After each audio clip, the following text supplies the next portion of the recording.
पद्मनाभं सुरेशं विश्वाधारं गगनसदृशं मेघवर्णं शुभाङ्गं लक्ष्मीकान्तं कमलनयनं योगिवृद्ध्यानगम्यं वन्दे विष्णुं भवभयहरं सर्वलोकैकनाथं मेघश्यामं पीतकौशेयवासं श्रीवत्साङ्गं कौस्तुभोद्भासिताङ्गं पुण्योपेतं पुण्डरीकायताक्षं विष्णुं वन्दे सर्वलोकैकनाथं नमः समस्तभूतानाम् आदिभूताय भूभृते अनेकरूपरूपाय विष्णवे प्रभविष्णवे सशङ्खचक्रं सकिरीटकुण्डलं सपीतवस्त्रं सरसीभूषणं सहारवक्षस्थलशोभिकौस्तुभं नमामि विष्णुं शिरसा चतुर्भुजम् छायायां पारिजातस्य हेमसिंहासनोपरि आसीनमम्बुधश्याममायताक्षमलङ्कृतं चन्द्राननं चतुर्बाहुं श्रीवत्सङ्कितवक्षसं रुक्मिणी सत्यभामाभ्यां सहितं कृष्णमाश्रये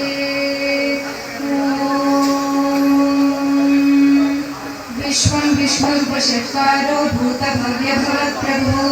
भूतकृद्भूतभृद्भावो भूतात्मा भूतभावनः भूतात्मा परमात्मा च भूतानां परमागतिः अव्ययः पुरुषः साक्षी क्षेत्रज्ञोऽक्षर एव च योगो योगविदां नेता प्रधानः पुरुषेश्वरः नारसिंहवपुः श्रीमान् केशवः पुरुषोत्तमः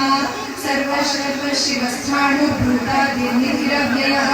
सम्भवो भावनो भर्ता प्रभवः प्रभुरीश्वरः स्वयंभू शम्भुरादित्य पुष्कराक्षो महास्वनः अनादिनिधनो धाता विधाता धातुरुत्तमः अप्रमेयो ऋषिकेश पद्मनाभो मलप्रभो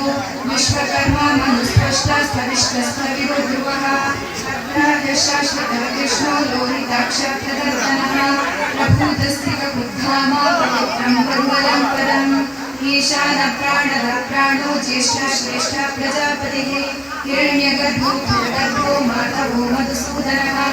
ईश्वरो विक्रमी धन्वी मेधावी विक्रमक्रमः अनुत्तमो दुरादर्श वितज्ञप्रतिरात्मवान् सुरेशः शरणं शर्म विश्वरेता प्रजाभवः अहः संवत्सरो ज्ञानप्रत्ययः सर्वदर्शनः अजः सर्वेश्वरः सिद्धः सिद्धिः सर्वादिरच्युतः वृषा कपिरमेयात्मा सर्वयोगविनिसृतः वसुमनः सत्यः समात्मा संयतः अमोघपुण्डरीकाक्षो वृषकर्मा वृषाकृतिः रुद्रो बहुशिरा बभ्रो विश्वयोनिश्चिश्रः अमृतशाश्वतस्थाणुपरारोहो महातपाः सर्वगः सर्वविद्वानो विश्वक्सेनो जनार्दनः वेदो वेदविदव्यङ्गो वेदाङ्गो वेदविद्कविः लोकाध्यक्षस्वराध्यक्ष धर्माध्यक्ष कृताकृतः चतुरात्मा चतुर्व्यूहा चतुर्दंष्ट्र चतुर्भुजः भ्राजिष्णुर्भोजनं भोक्ता सहिष्णुर्जगदादिजः अनघो विजयो जेता विश्वयोगी पुनर्वसुः इन्द्रो वामनप्रांशो नमो शुचिरुचः अतीन्द्रसङ्गः सर्गो भृतात्मनियमो यमः वैद्यो वैद्यसदा योगी वीरः माधवो मधुः अतीन्द्रियो महामायो महोत्साहो महाबलः महाबुद्धिर्महादेवो महाशक्तिर्महागतिः अनिर्देशवतो विष्णो महाद्रिवृत् महेश्वासो महीवर्ता श्रीनिवासः सदाङ्गतिः अनिरुद्धसुरानन्दो गोविन्दो गोविदाम्पतिः मरीचिर्गमनो हंसः सुपद्मो भुजगोत्तमः हिरण्यनाभः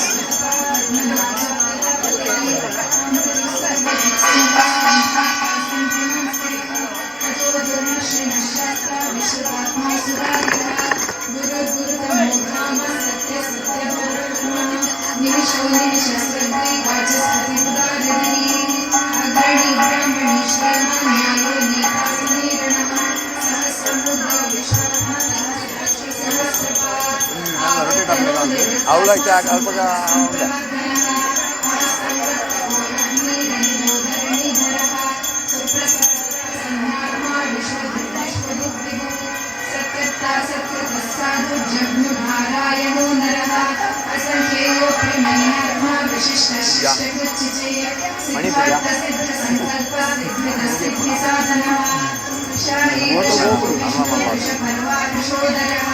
वर्धनो वर्धमानश्च विविक्त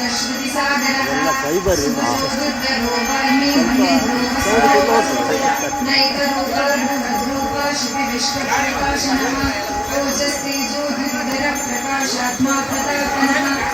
स्पष्टाक्षरो मन्त्रांशूलां शुभास्य दद्यतिः अमृतां शूधरो भानुशुशबिन्दुसुरेश्वरः औषधजगतस्य भूतभव्यभवन्नाथः पवनः पावनो नरः युगादिकृद्युगागतो नैकमायो महाशनः अदृश्यो व्यक्तरूपश्च सहस्रजितमन्त्रजिते इष्टो विशिष्टशिष्टेश शिखण्डीनंशो वृषः क्रोधः क्रोधकृत्कर्ता विश्वबाहुमहीधरः प्राणवासवानुजः अपां निधिरधिष्ठानप्रतिष्ठितः स्कन्दस्कन्दधरो दुर्यो वरदो वायुवाहनः वासुदेवो बृहद्भानुरादिदेवः पुरन्दरः अशोकस्तारणस्तारशूरशौर्यजनेश्वरः अनुकूलश्रतावत्तः पद्मी पद्मनिभीक्षणः पद्मनाभोरविन्दाक्ष पद्मगर्भः शरीरवृत् महद्विवृद्धो वृद्धात्मा महाक्षोदर्डध्वजः अतुलशरवो धीमः समयज्ञो हविर्हरिः सर्वलक्षणलक्षण्यो लक्ष्मीवान् समितिञ्जयः विक्षरो रोहितो मार्गो हेतुर्दामोदरः महीधरो महाभागो वेदानमिकर्षणः उद्भवक्षोभणो देव श्रीगर्भः परमेश्वरः करणं कारणं कर्ता विकर्ता गहनो गुहा व्यवसायो व्यवस्थानः संस्थानस्थानगो ध्रुवः परमस्पष्टः तुष्टः पुष्टशुभेषणः रामो विरामो विरजो मार्गो नेयो नयोनयः वीरशक्तिमतां श्रेष्ठो धर्मो धर्मविदुत्तमः वैकुण्ठः पुरुषप्राणः प्राणप्रतुः हिरण्यगर्भशत्रुघ्नो व्याप्तो वायुरध्वक्षजः ऋतुस्तुदर्शनः कालः परमेश्वरी परिग्रहः उग्रसंवत्सरो दक्षो विश्रामो विश्वदक्षिणः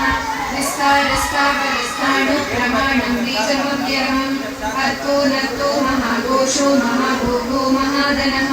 अनिर्विण्णस्तविष्टो भूर्धर्मयोगो महामतः नक्षत्रनेभ्य नक्षत्रे क्षमा क्षामः समीहनः यज्ञयुज्यो मनिर्जश्च कृतस्तत्रं सतां गतिः सर्वदर्शी विमुक्तात्मा सर्वज्ञो ज्ञानमुत्तमम्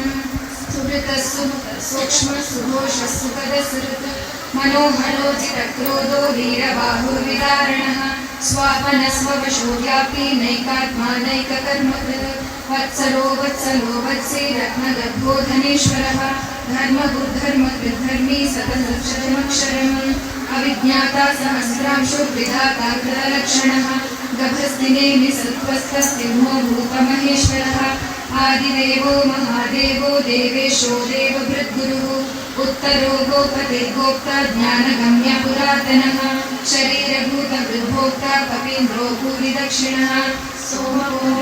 सोमा पुरजित्पुरसत्तमः विनयो जय सत्यसन्तो दाशार्हस्तात्पदां प्रति जीवो विनयिता साक्षी मुकुन्दो हितविक्रमः अङ्गो निविरणन्तात्मा महोदतिशयोऽन्तकः अजो महार्हस्वाभाव्यो जितामितरप्रमोदनः आनन्दो नन्दनो नन्दः सत्यधर्माद्रिविक्रमः महर्षि कपिराचार्य कृतज्ञो वेदिनीपतिः त्रिपदस्त्रिदशाध्यक्षो महाशृङ्गकृतान्तकृत् महावराहो गोविन्दः सुषेण कनकाङ्गदी गुह्यो गभीरो गहनो गुप्तश्चक्रगदाधरः वेदस्वाङ्गोजितः कृष्णो दृढः सुदर्शनोच्युतः वरुणो वारुणो वृक्ष पुष्कराक्षो महामना भगवान् भगवानन्दी वनमाली हलायुधः आदित्यो ज्योतिरादित्य सहिष्णुर्गतिसत्तमः वागण्डपरिशुद्धारुणो द्रविणप्रदः दिवस्कृत्सर्वदृग्भासो वाचस्पतिरयो निजः त्रिसामा सामकस्सामा निर्वाणं भेषजं विशत् सन्न्यासकृच्छमशान्तो निष्ठः शान्तिपरायणम् शुभाङ्गशान्तितस्पृष्टा कुमुदा कुवलेशयः गोहितो गोपतिर्गोप्ता वृषभाक्षो वृषप्रियः अनिवृत्ति निवृत्तात्मा संक्षेप्तक्षेमकृच्छिवः श्रीवत्सवक्षा श्रीवास श्रीपति श्रीमदाम्बरः श्रीधः श्रीश श्रीनिवास श्रीनिधि श्रीविभावनः श्रीधर श्रीकर श्रेय श्रीमान लोकत्रयाश्रयः सक्षस्संघर्षदानन्दो नन्दे ज्योतिर्गणेश्वरः विजितात्मा विधेयात्मा सत्कीर्तिश्चिन्न संशयः उदीर्ण सर्वतश्चक्षुरनीशः शाश्वतस्थिरः भूषयो भूषणो भूतिर्विशोकशोकनाशनः अर्चिष्मानर्चितकुम्भो विशुद्धात्मा विशोधनः अनिरुद्धो प्रतिरतः प्रद्युम्नो मितविक्रमः कालनेमिः महावीरः शूरजनेश्वरः त्रिलोकात्मा त्रिलोकेश केशवः केशिवा हरिः कामदेव कामपालः कामी कान्तावृतागमः अनिर्देशवो विष्णुर्वीरो नन्दो धनञ्जयः ब्रह्मण्यो ब्रह्मकृद्ब्रह्म ब्रह्म ब्रह्मविवर्धनः ब्रह्मविद्ब्राह्मणो ब्रह्मी ब्रह्मज्ञो ब्राह्मणप्रियः महाक्रमो महाकर्मा महातेजा महोरगः महाकृतिर्महायज्वा महायज्ञो महाहविः स्तव्यस्तवप्रियस्तोत्रं स्तुतिस्तोतारणप्रियः पूर्णपुरहिता पुण्यपुण्यकीर्तिरनामयः मनोजवस्तीर्थकरो वसुदेता वसुप्रदो वासुदेवो वसुमनामये सत्यते सत्कृति सत्ता सद्भूति सत्परायण षोडशेनो यदुश्रेष्ठ सन्निवासाम्यामुनः भूतावासो वासुदेवः सर्वासु निलयो नरः दर्पः दर्पदो दृप्तो दुर्धरोतापराजितः विश्वमूर्तिर्महामूर्तिर्तीर्थमूर्तिरमूर्तिमान् अनेकमूर्तिरव्यक्तः शतमूर्तिश्शताननः एकोनैकसवत्वत्किं यतत्पदमुत्तमम् लोकबन्धुर्लोकनाथो माधवो भक्तवत्सलः सुवर्णवर्णो हेमाङ्गो वराङ्गश्चन्दनाङ्गदी वीरः विषमशून्यो वृताशीलचलश्चलः अमानी मानवो मान्यो लोकस्वामी त्रिलोकधृत् सुमेधा मेधजो धन्यः सत्यधर्माधराधरः तेजो वृषो द्युतिधरः सर्वश्च सर्वताम्बरः प्रग्रहो निग्रहो व्यग्रो नैकशिङ्गो गदाग्रजः चतुर्मूर्तिश्चतुर्बाहुश्चतुर्व्यूहश्चतुर्गतिः चतुरात्मा चतुर्भावः चतुर्वेदविदेकपात् समावर्तो निवृत्तात्मा दुर्जयो दुरतिक्रमः दुर्लभो दुर्गमो दुर्गो दुरावासो दुरारिः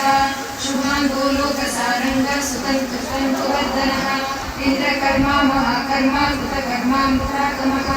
उद्भवः सुन्दरः सुन्दो रत्ननाभः सुलोचनः अर्को वाचसनश्रृङ्गी जयन्तः सर्वविजयी स्वर्णबिन्दो रक्षोभ्यः सर्वभागीश्वरेश्वरः महाहृदो महागर्तो महाभूतो महानिधिः कुमुदकुन्दरकुन्दः पर्जन्यः पावनो निलः अमृताशोऽमृतवपुः सर्वज्ञः सर्वतोमुखः सुलभः सुहृतः सिद्धः चतुर्तापनः न्यग्रो गोदुम्बरोऽश्वत्थः शाणूरात्रिनिषूदनः सहस्राक्षी सप्तजिह्वः सप्तैधा सप्तवाहनः अमृतिर्मयोचिन्त्यो भयवृद्धयनाशनः अणुबृहद्कृशस्थूलो गुणनिर्गुणो महान् अधृतस्वधृतस्वास्य प्रागं शोभंशवर्धनः भारवृत्तदितो योगी योगीशः सर्वकामदः आश्रमश्रमणक्षामा सुपर्णो वायुवाहनः धनुर्धरो धनुर्वेदो दण्डो दमयितादमः अपराजितः सर्वसहो नियन्त्रा नियमो यमः सत्त्ववान् सात्विकः सत्यः सत्यधर्मपरायणः अभिप्रायप्रियार्थोऽथ प्रियगुरुप्रीतिवर्धनः विहाय सवज्योतिः सुरुचिरुतबुद्विभुः रविर्विरोचनः सूर्यः सविकारविलोचनः अनन्तो हुतभुग्भोक्ता सुखदो नैकजोग्रजः अनिर्विण्णः सदामश्री लोकाधिष्ठानमद्भुतः सनातनतमः कपिरव्ययः स्वस्ति कृत्स्वस्ति स्वस्ति बुत्स्वस्ति दक्षिणः रौद्रकुण्डली चक्री विक्रमोर्जितशासनः शब्दसः शिशिरः शर्वरीकरः अक्रूरपेशलो दक्षो दक्षिणक्षम्याम्बरः विद्वत्तमो वीरभयः पुण्यश्रवणकीर्तनः उत्तारणो दुष्कृतिः पुण्यो दुःस्वप्ननाशनः वीरः रक्षणः सन्तो जीवनः पर्यवस्थितः अनन्तरूपोऽनन्तश्रीर्जितमन्युर्भयापहः चतुरश्लोकभीरात्मा गिरिशो व्याधिशो दिशः अनादिर्भूर्भुवो लक्ष्मी सुवीरो रुचिराङ्गदः जननो जनजन्मादिर्भीमो भीमपराक्रमः आधारनिलयो धाता पुष्पहासप्रजागरः ऊर्ध्वगस्तत्पदाचारः प्राणदः प्रणवपणः प्राणनिलयः प्राणजीवनः तत्त्वं तत्त्वविदेकात्मा जन्म मृत्युजरातिकः भूर्भुवस्वस्वस्तारा सविता प्रपितामहः यज्ञो यज्ञपते यज्वा यज्ञागो यज्ञवाहनः यज्ञभृत्यज्ञकृत्यज्ञी यज्ञभुक्यज्ञसाधनः यज्ञान्तकृत्यज्ञगुह्यमन्नमन्नाद एव च आत्मयोनिस्वयं जातो वैज्ञानस्नामगायनः देवकीनन्दनसृष्टाक्षितीशपालनाशनः शङ्खवृन्दकी चक्री शाण्डधन्वागरागरः रक्षोभ्य सर्वप्रहरणायुधः सर्वप्रहरणायुध ॐ नमः इति वनमाली गरीशाङ्गी शङ्खी चक्री च नन्दकी श्रीमान्नारायणो विष्णुर्वासुदेवो विरक्षतु वनमाली गरीशाङ्गी शङ्खी चक्री च नन्दकी श्रीमान्नारायणो विष्णुर्वासुदेवोऽभिरक्षतु वनमाली गरीशाङ्गी शङ्खी चक्री च नन्दकी श्रीमान्नारायणो विष्णुर्वासुदेवोऽभिरक्षतु इतीदं कीर्तनीयस्य